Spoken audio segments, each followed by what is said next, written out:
Marre d'être enfermés dans un 30 mètres carrés, cerné de béton, sans verdure ni horizon. Après le confinement, certains ont tout quitté pour le grand air. Mais faire table rase du passé n'est pas sans conséquences. Plongé dans le quotidien de 3 couples qui ont décidé de changer de vie.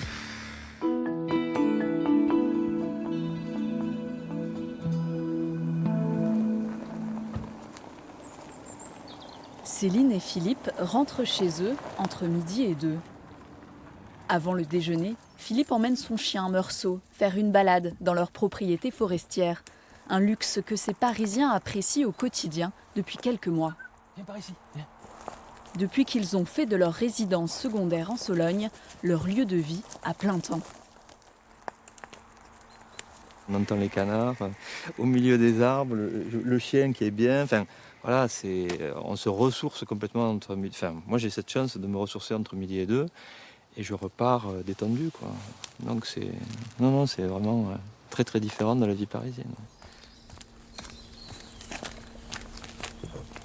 En fait, on en rêvait depuis toujours de pouvoir vivre ici, mais on subissait un rythme classique de salarié. Et finalement, par l'obligation du confinement, on s'est retrouvés ici. Donc c'est vrai que ça a été une épreuve grandeur réelle que cette vie-là était possible en fait. Bien que Paris soit seulement à 1h30 de train, s'installer ici ne s'est pas fait sans difficulté. Là, j'ai dû, par exemple, me faire suivre par un dermato. En fait, ça a été impossible de trouver un dermato près d'ici. Donc, j'ai dû retourner à Paris pour pouvoir avoir un rendez-vous dans un délai convenable. C'était pas figuré que ça pouvait poser un problème. L'autre problème rencontré, c'est la connexion à Internet, très mauvaise chez eux. Dès le déconfinement, ils ont pu louer ces bureaux à la pépinière d'entreprise de la communauté de communes de Vierzon, à 15 km de leur domicile. Moi, j'ai besoin de ce calme et ici, je l'ai trouvé. C'est très agréable de travailler avec la lumière, avec le calme, avec de l'espace. Et voilà, un environnement de travail qui est agréable. Et puis le chemin pour venir jusqu'ici, c'est à travers les forêts. Hello. Hello. Café? Ah, c'est maintenant. C'est parti. Dans ces bureaux, Céline et Philippe sont choyés par Émilie, l'assistante de la pépinière d'entreprise. Ah oui, demandez au rendez-vous. Quand ils sont arrivés, mon but a été de les installer, de mettre la connexion Internet, surtout de faire connaissance avec eux. Et puis, en apprenant à les connaître, je vois un peu avec quelles autres entreprises je peux les mettre aussi en rapport. Et enfin, on a aussi... C'est un peu le bonus en fait qu'on n'imaginait pas, parce que quand on a choisi de venir ici, c'était surtout pour l'infrastructure, pour l'équipement, on avait besoin d'une connexion. On n'imaginait pas avoir tout ce bon côté en fait. La dimension à la fois sociale, passer un moment agréable avec d'autres personnes, et puis l'ouverture en fait que ça procure sur des activités différentes et qui nous enrichissent en fait. Une ouverture professionnelle, mais aussi personnelle. Hello. Hello. En fin de journée, Céline et Philippe retrouvent Émilie chez Amy, œnologue et jeune vigneronne. Vous arrivez à la bonne heure. Vous avez senti le truc, ouais. Elle partage son expérience avec Philippe, qui possède aussi quelques vignes dans le sud, près de Montpellier. Énorme, quoi. Alors nous aussi, il y avait des belles grappes. Ouais, vous êtes content, vous On est content, mais c'est un peu en dessous de ce qu'on imaginait. D'accord. Tu vois, On s'est bien entendu naturellement. On faisait pas trop tout de suite, parisien quoi. Est-ce qu'on fait parisien, c'est ça? Non, ça va, ça passe. Céline et Philippe ne sont pas les seuls Parisiens à vouloir s'installer au vert, à 1 ou 2 heures de la capitale. D'après le site seloger.fr, plus de la moitié des personnes qui recherchent des biens à Vierzon vit en Île-de-France. Il faut dire que c'est la ville la moins chère de la région. En moyenne, le prix au mètre carré s'élève à 840 €. Juste après vient Châteauroux, avec le mètre carré à 1100 €, soit 10 fois moins cher qu'à Paris. Mais l'immobilier n'est qu'un des paramètres à prendre en compte quand on change de vie, surtout quand on quitte tout. C'est le cas de Stéphane et Cécile. Et voilà, mon potager que j'ai pas fait tout seul évidemment. On s'est retrouvés confinés avec ma femme. Confiné dans le sud de l'Indre, le couple a soigné ses tomates, courgettes et tournesols sur ce lopin de terre qui appartient à la famille de Stéphane. Reconnecté à la nature, il a fait le choix d'abandonner définitivement la région parisienne. Disons que ça faisait quand même quelques années que j'avais l'intention de venir m'installer ici. Mais le confinement m'a fait faire le dernier pas. Ça me semblait évident tout ça. Stéphane a certes le logement, cette maison familiale de 160 mètres carrés. Ses amis musiciens aussi, avec qui il forme un groupe. Mais il lui manque un emploi. Cet ancien directeur de centre de loisirs accompagne aujourd'hui des personnes handicapées, un métier où le travail à distance est impossible. C'est un tout petit peu compliqué parce qu'il va falloir un temps un peu intermédiaire, hein, je dirais un temps de reconstruction. Disons que je crois que je vais trouver du travail parce que j'ai quand même un CV autour du social qui est... Je peux avoir plusieurs types de boulots différents. Mais effectivement, je préfère avoir...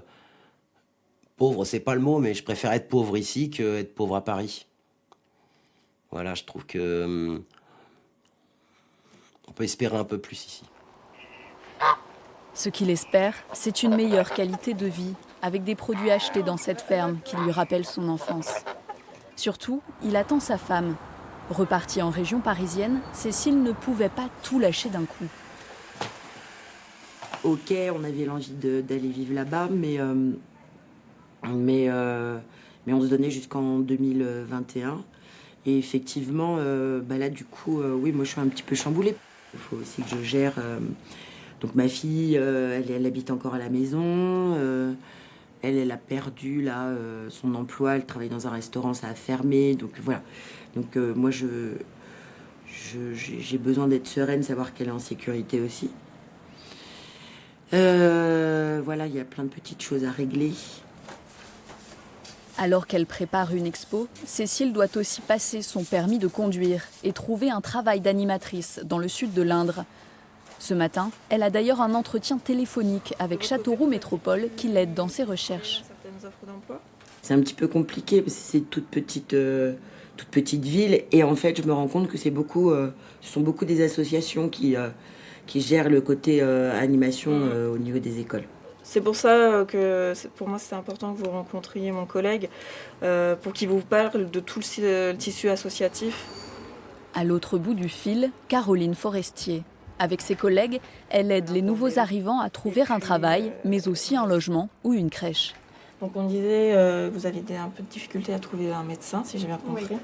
Un dispositif d'accompagnement gratuit lancé en 2012. Moi j'accueille environ 100 familles par an et on a commencé au début, on était à 30 familles, on est passé à 40. Et là, alors qu'il y a eu le confinement, je suis déjà à 66 familles et on n'a pas fini l'année. Donc on voit bien qu'il y a une demande. La collectivité organise aussi des soirées pour faire découvrir à ces familles des endroits atypiques, comme l'aéroport de Châteauroux.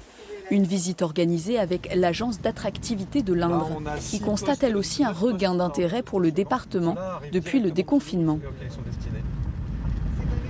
On a eu un bon baromètre, c'est qu'on a réalisé une campagne dans le métro parisien en début d'été qui a généré 15 contacts actifs, donc qui sont soit des personnes qui connaissaient déjà le département et qui souhaitent revenir, des personnes aussi qui ne connaissaient pas du tout et qui se posent la question de changer de cadre de vie. Combien sont-ils aujourd'hui à quitter les grandes villes pour venir en région Centre-Val de Loire? Difficile à dire. Certes, Cécile, Stéphane, Céline et Philippe passent sous les radars des agences des notaires. Mais d'autres indicateurs montrent un essor des achats de maisons et d'appartements. Dans une agence bancaire en banlieue orléanaise, le président du comité régional des banques fait un constat clair. Le nombre de prêts immobiliers a explosé depuis mai. Par rapport à l'année 2019, qui était une des meilleures années de crédit habitat débloqué de tous les temps, il y a une augmentation là sur la région centre de 10% de plus.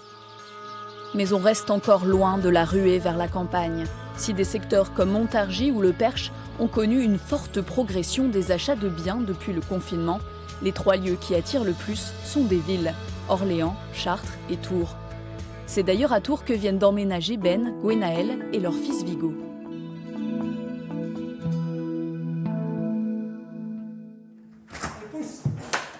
Plus la porte. Les jeunes parents ont acheté cet appartement au centre-ville de Tours fin 2019. Bon, il reste encore pas mal de cartons malgré tout. Ils n'ont pu y emménager qu'à la mi-septembre à cause des travaux de rénovation et surtout de la crise sanitaire. Une crise qui les a poussés à quitter définitivement Paris pour Tours, où Ben a grandi. On était déjà dans un processus avant la Covid et puis juste après ça, voilà, quoi, la décision a été faite, vente de son appartement à Paris et vit ici complètement.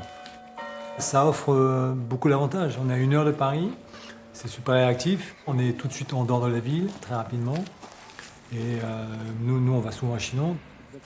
Gwenaël et Ben envisagent d'ailleurs de quitter Tours pour Chinon d'ici 3 à 4 ans. Parce que là, la maison, elle fait à peu près 100 mètres carrés, ouais, c'est ça. Ils se projettent à plus long terme dans cette demeure qu'ils doivent acquérir très bientôt. Toute la partie du dessous qu'on peut aménager en là, buanderie. C'est vrai que Chinon était aussi une région privilégiée qui a été moins touchée par la pandémie. Donc c'est vrai que aussi on est un peu rassuré par ça, j'avoue. Et le fait de pouvoir être de toute façon quand même à l'extérieur, dans la nature, dans son jardin, ça n'a pas de prix. Gwenaël et Ben ont trouvé leur future maison grâce à cette agence immobilière. Avant le confinement, les biens se vendaient ici en quelques mois. Désormais, s'ils sont au prix du marché, ils partent en quelques jours. Il y a une activité de plus 30% au moins par rapport à l'année dernière. Nous, sur le chiffre d'affaires de l'agence, nous avons récupéré les 3 mois de confinement. Donc au 15 août, donc c'est vraiment très bien et plutôt inespéré. Et on a encore beaucoup de demandes. Voilà, il nous manque des biens à la vente. Les prix n'ont pas encore grimpé, mais avec cette pénurie de biens, ils pourraient un peu augmenter dans des villes comme Orléans.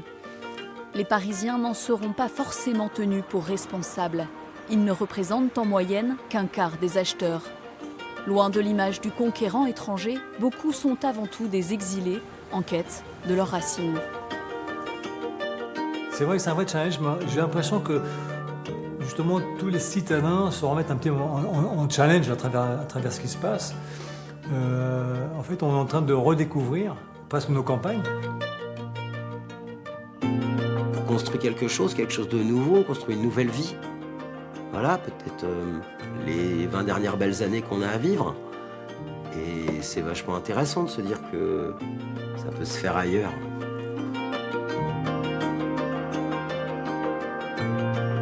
Depuis qu'on a cette maison, moi je me dis vraiment, c'est l'endroit où je me sens le mieux sur Terre. C'est vraiment un sentiment d'être au bon endroit.